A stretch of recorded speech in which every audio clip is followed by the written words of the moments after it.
Olá pessoal, tudo bem com vocês? Satisfação, Emanuel Avelino aqui, este que vos fala, e hoje vamos dar início a mais uma aula da nossa série História da Filosofia Ocidental à luz do Giovanni Reale e do Dario Antiseri. Hoje vamos falar do conceito de filosofia e do objetivo da filosofia antiga grega, tá certo? Então vamos lá, pessoal. Sem mais delongas, vamos ao vídeo. Peço que se você não é inscrito, se você é novo por aqui, se inscreve, curte e compartilha para fortalecer aqui a nossa jornada filosófica, tá bom? Então, pessoal, filosofia, ela é tida como o amor à sabedoria. Eu creio que a maioria de vocês, ou todos vocês, já ouviram essa definição, até mesmo na escola. A palavra filosofia é atribuída a Pitágoras, né, que é um grande filósofo. Nós vamos ter aula aqui no canal nesta série sobre ele. Então, filosofia, né, amor à sabedoria. E acredita-se que essa expressão foi cunhada por alguém de espírito religioso, né? Por quê? Porque acredita-se que só os deuses podem alcançar a sabedoria, né? Só os deuses é possível a sofos, a sofia.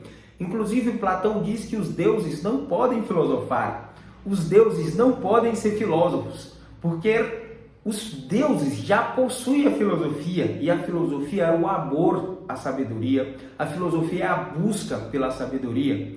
E, ora, os deuses já possuem a sabedoria, e em última instância, é a própria sabedoria, né? A filosofia também pode ser tida como a busca da verdade, e os deuses, em última instância, né, são a verdade, ou são possuidores da verdade. Então, ou eles não podem buscar aquilo que eles são, ou aquilo que eles já possuem, né? Essa seria mais ou menos, né, a ideia em relação aos deuses, né? Só aos deuses é possível ter posse da sofia, da sabedoria.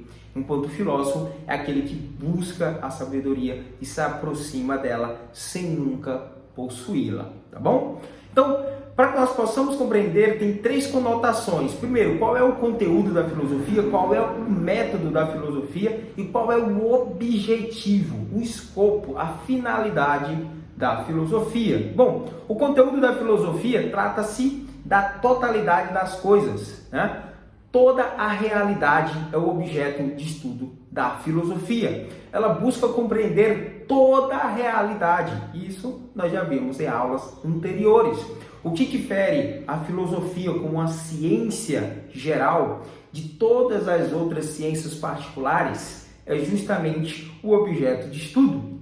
Ora, enquanto as ciências particulares, como a psicologia, a biologia, a sociologia, a física, buscam compreender recortes da realidade, como a física, por exemplo, que busca compreender o movimento, a biologia, a vida, a sociologia, a sociedade, a psicologia, a psique, a alma, a filosofia busca compreender o todo, toda a realidade, a totalidade das coisas. E essa é a diferença da filosofia para as ciências em particulares. E é também por isso que nós podemos dizer que, em grande medida, a filosofia é a mãe de todas as ciências. Então, todas as ciências estudam recortes da realidade. A filosofia estuda toda ela, toda a realidade. Ok? Qual é o princípio de todas as coisas? Essa foi a grande questão, foi a grande pergunta colocada por Tales de Mileto, que é tido como o primeiro filósofo. Então, qual é o objeto de estudo? A totalidade da realidade e do ser. Compreender a totalidade da realidade, compreender o ser é o objeto de estudo da filosofia. E como? Né? Como compreender toda a realidade? Ora, descobrindo qual é a natureza do primeiro princípio, né? Qual é o primeiro princípio, qual é o primeiro porquê das coisas e qual é a natureza deste primeiro princípio. O Tales de Mileto disse que era água, por exemplo. A gente não vai adentrar aqui porque a gente vai ter uma aula especificamente para os pensadores. O Anaximandro disse que é o áteron, que é o indeterminado. A gente vai ter aula para isso. O Anaximenes disse que era o ar e por aí vai. Então, descobrindo qual é o princípio, né? Qual é a arché, que em grego significa princípio, né? Arché, que é o mesmo radical da palavra arquitetura, né? Então a arquitetura dá a ideia de construtor primeiro, arquiteton. Então, como os filósofos eram naturalistas, nós nos perguntamos sobre qual era o princípio ou o elemento primeiro do universo. Ou podemos também nos perguntar, numa perspectiva já da filosofia cristã, qual era ou quem era o arquiteto do universo, tá bom? Então, arque é princípio. Qual é o princípio do universo, do cosmos? E qual é a natureza deste princípio, tá bom? Mas qual é o método que a filosofia se utiliza para compreender toda a realidade? Ora, a filosofia ela pretende, pessoal, ser explicação puramente racional de toda a realidade, do todo da realidade. Para a filosofia, o que vale é a argumentação racional, é o argumento da razão. Então, diferente das demais ciências, né?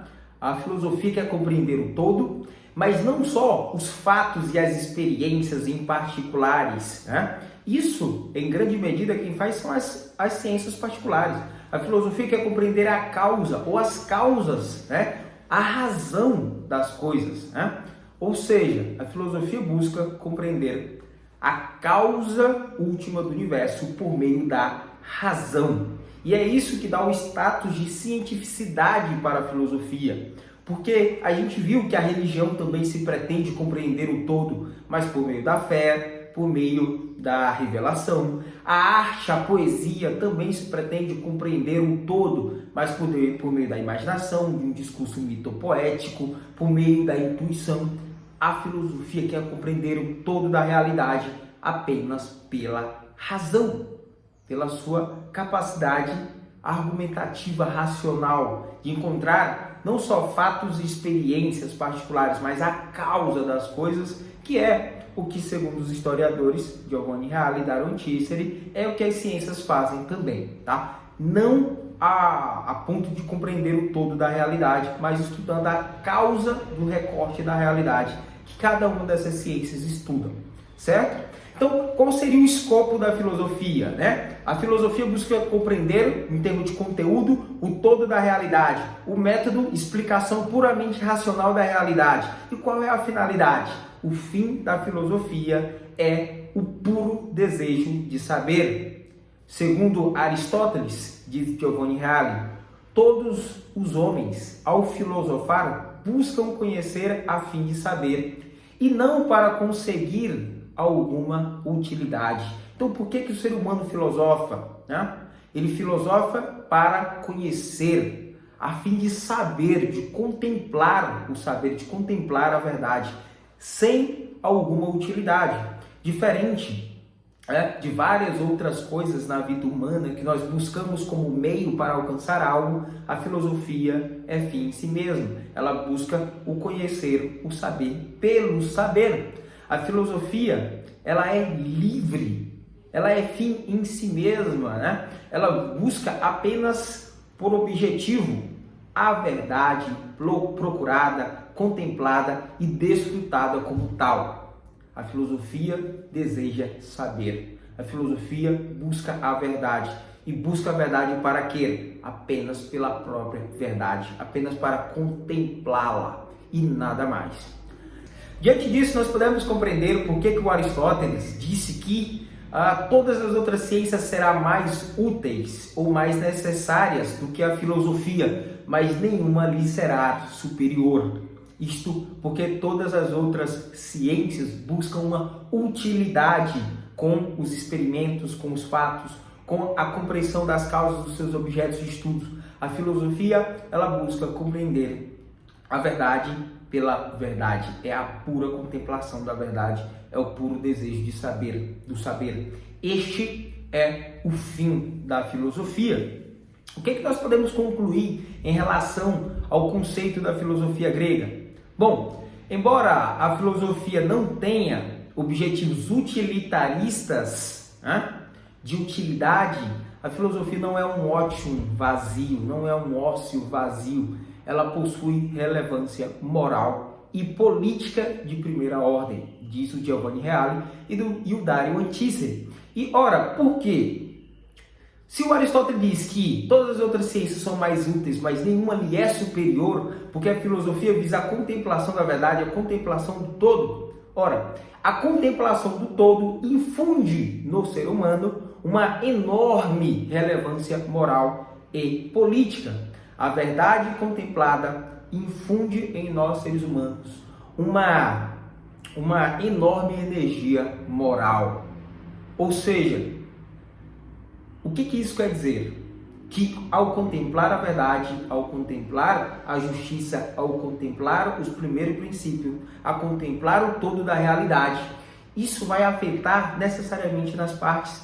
Então, ao contemplar a verdade, nós seres humanos, ao conhecer, nós afloramos, nós nos tornamos mais humanos, nós temos um salto qualitativo em termos de humanidade, nós propendemos à bondade cada vez que nós contemplamos a verdade, nós propendemos à justiça cada vez que nós contemplamos a justiça, nós nos tornamos seres humanos melhores, indivíduos melhores e como tal, nós nos tornamos filhos melhores, maridos melhores, esposas melhores, advogados melhores, médicos melhores, profissionais melhores, governantes melhores, certo? A contemplação da verdade, né? Verdade conhecida, verdade obedecida, né? Dizem.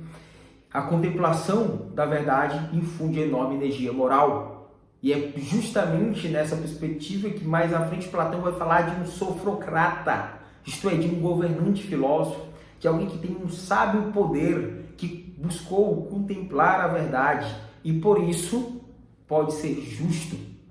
E por isso infundiu-se, né, uma energia moral e política também. E ao contemplar a verdade, ao anunciar apenas a verdade, este governante poderia governar para o bem comum e não em benefício próprio, como fazem os tiranos. Tá certo? Bom, tentar compreender o todo da realidade apenas por meio da razão foi a grande descoberta da filosofia grega. E qual é a grande questão aqui? Tá? É a filosofia como necessidade primária do ser humano.